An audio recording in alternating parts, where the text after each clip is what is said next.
متابعي قناة سبورت نيوز، مرحبا بكم. ويتجدد اللقاء. كلاسيكو الأرض، كلاسيكو الدنيا، كلاسيكو إسبانيا بشكل خاص والعالم بشكل عام. المباراة التي توقف نبض الحياة في الكرة الأرضية، قطبا الكرة الإسبانية برشلونة وريال مدريد.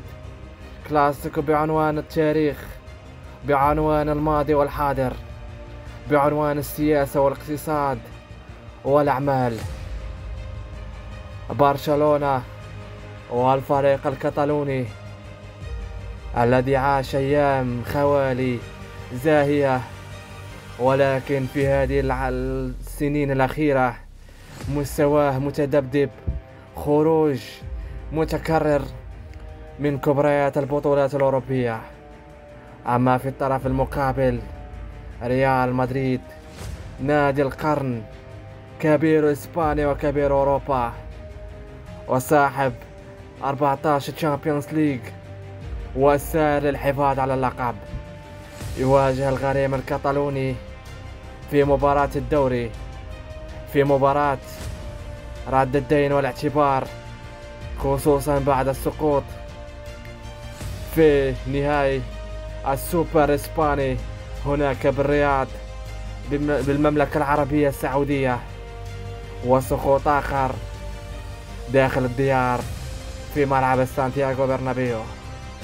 البرشلونة أوروبيا غايب، اقتصاديا وماليا يعاني، ولكن المباريات المباشرة مع ريال مدريد غير.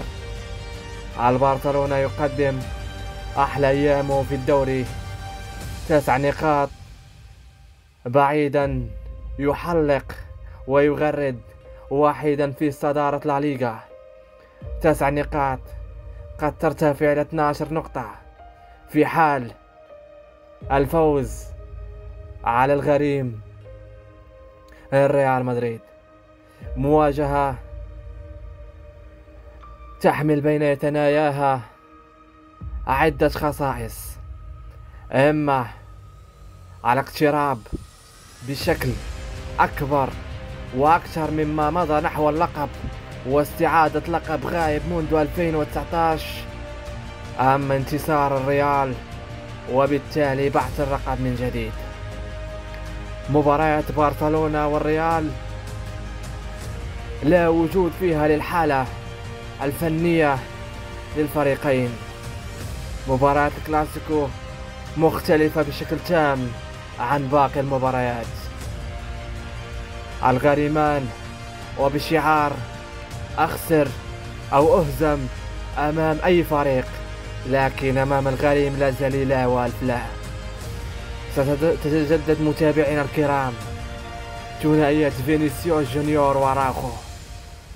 فينيسيوس جونيور الذي وبفضل كارلو أنشيلوتي يعيش أيام زاهية، مستوى فني وجماعي رائع جدا، ولكن في مواجهة رونالدو أراوخو صخرة الدفاع الأوروغوايانية، البرازيلي الصغير يعاني صعوبات في المرور وإثبات الذات، خصوصا مع تحويل تشافي هرنانديز لأراوخو من مركزه كقلب دفاع إلى ظهير أيمن في عدة مباريات، والأوروغواياني الذي أثبت علو كعبه في هذه الجهة، وأبطل مفعول ومرتدات وسرعة ومهارة فينيسيوس جونيور.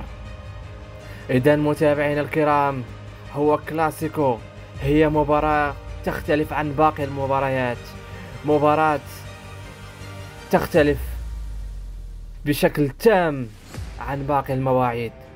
إذن المباراة مباراة الأحد بعنوان الذهاب بعيدا والاقتراب من الدوري والتتويج أو بعث الدوري من جديد.